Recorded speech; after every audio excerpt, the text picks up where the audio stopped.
It didn't matter. He's a respected person. He was treated very badly because he said that people should not be allowed to pour into our country. And he was right. And as soon as he made that statement, I then said, I'll bet he gets indicted. And that's what happened.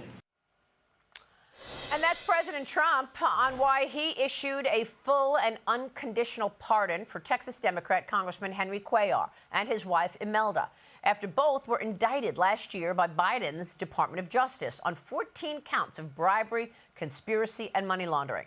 The couple has repeatedly denied any wrongdoing and have accused the Biden administration of weaponizing the Justice Department. Cuellar, whose district sits right on the Rio Grande, which was one of the busiest regions with illegal crossers. Take a look at these pictures. He was one of Joe Biden's fiercest critics over the former president's open border policy, which saw more than 10 million people cross the nation's borders illegally. President Trump will say it's 20 million, in addition to millions of gotaways and hundreds of others who were actually on the U.S.'s terrorist watch list. Joining me now in this Sunday Morning Futures exclusive is the man himself, Texas Congressman Henry Cuellar. Congressman, thanks so much for being here. Congratulations on the pardon. Thank you so much, and it's so good talking to you again. And do you believe that you were indicted because of your criticism of Biden's open border? Absolutely. The president was right, and now looking at all the evidence and looking at everything, definitely I feel that I was weaponized. You know, they used the department to go after myself and my family. And I'll tell you something, Barry, if they want to come after me because I was a critic about open borders, that's one thing. But you don't bring the family in. You just don't do that. You don't, as a prosecutor, you just don't do that type of situation. Well, okay, I want to talk about the weaponization because this audience knows all about the Democrats' weaponization of government. But first, let's hit on what they accused you of. The Justice Department under Joe Biden said that you were acting as a foreign agent to advance the interests of the Azerbaijani government. Federal authorities indicted you and your wife in May of 2024 on 14 counts, including bribery, conspiracy, and money laundering.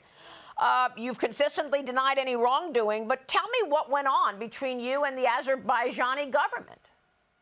Yeah, look, let me say this, first of all, we're innocent, and we have looked at all the evidence that got provided through discovery. We were even allowed to see the grand jury testimony. That doesn't happen very frequently, and we saw that, and not a single person that testified, and I'll emphasize this, not a single person said there was a quid pro quo. In fact, they failed at showing that quid pro quo. And Maria, they even went and did a sting operation, a separate sting operation to try to bribe me, and that failed. And what they did there was wrong. So again, no quid pro quo from any of the evidence. From any of the individuals, and therefore they even attempted a sting operation where they were trying to entrap me, and that failed. Wow, entrapment, bribery. Congressman, tell me specifically who tried to bribe you. You mean Biden's DOJ tried to bribe you? Yes, they did. We got all the testimony, the 302s, the sting operation. They set up a false company. False account. They took out money. We saw all this. They took out the money, and they said this money was to bribe me. They try to use this money. They talked to my D.C. staff. My D.C. staff told them no, there was nothing there. So they actually returned the money back to the account because they couldn't bribe me. So the Biden administration, they tried to entrap me and try to bribe me, and that failed.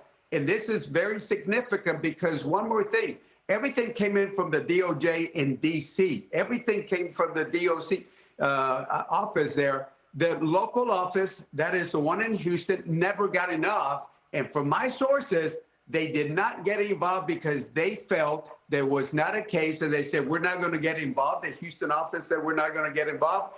It's all the DOJ people in Washington, D.C. There's a lot more. And I have talked to Jim Jordan, and I've asked Jim Jordan, I want to sit down with y'all because I think you all need to investigate those prosecutors, and you need to investigate their supervisors also. And of course, that's what the judiciary and Jim Jordan is doing, investigating all of this. Look, Congressman, if this is true, this is not the first time that the Democrats have used dirty political tricks against their political rivals. I mean, you can go back to the Russia collusion made-up story by Hillary Clinton's team, to two impeachments of Trump, 90-plus indictments against Trump, a raid on Mar-a-Lago. So all of this shows you that you've got leadership in the Democrat Party who will stoop at anything. Lows, they don't care how low to go to take you down. Why are you still part of the Democrat Party? Have you considered switching parties? Look, I'm a Democrat. I'm probably one of the most, if not the most, bipartisan Democrat. And as I told some of my Republican friends on the House floor, I vote better than some of the Republicans in the Republican caucus, and they agree with me. I just feel that, you know, I follow the words of President LBJ, where he said many years ago, I'm an American, I'm a Texan, and I'm a Democrat, in that order. And I think anybody that puts party before their country is doing a disservice to their country.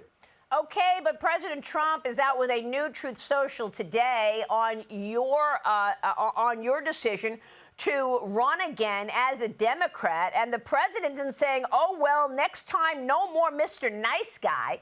He's talking about the fact that you are going to continue to work with the same radical left Democrats. What do you want to say about the president's Truth Social this morning?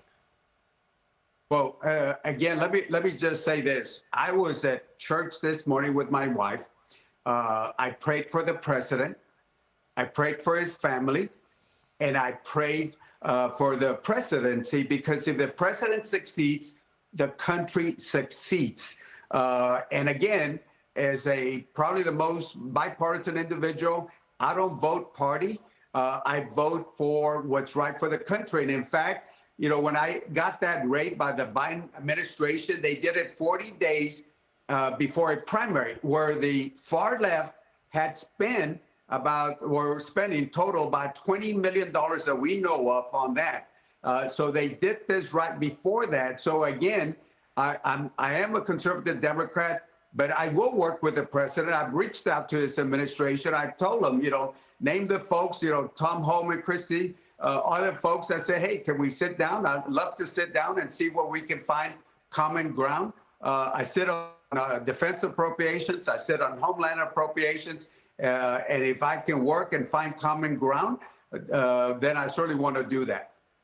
Well, with all due respect, did you vote for the government shutdown? Okay, we've spoken with John Fetterman many times on this program, and he, like yourself, is moderate and in the middle and does not vote about party, but votes for the American people and votes for the issues that matter. So I ask you, how much pressure do your colleagues put on you? Fetterman told me that even though he is voting for the American people and doing his job, he feels, quote unquote, isolated. How do you feel? How does the Democrat leadership treat you now that you've been talking about the open border, have been friendly with President Trump? Well, listen, you know, do I have some on the far left that are not happy with me? Of course not. But I think the general Democrat caucus and I, you know, we get along. But they know that I'm an independent voice. They know, you know, I was one of the 6 that opened up, voted to Democrats that voted up to open up the government. I sit in appropriations. I do want to say that the CR that was put out there, I think it was 91 pages, 64, 65 pages, didn't have anything to do with the CR or appropriations. I just want to have an input on appropriations.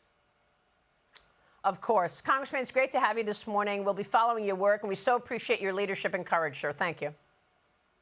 Look forward to being with you again. Have a good morning. And to you, Henry Cuellar joining us. I'm Steve Doocy. I'm Brian Kilmeade. And I'm Ainsley Earhart. And click here to subscribe to the Fox News YouTube page to catch our hottest interviews and most compelling analysis.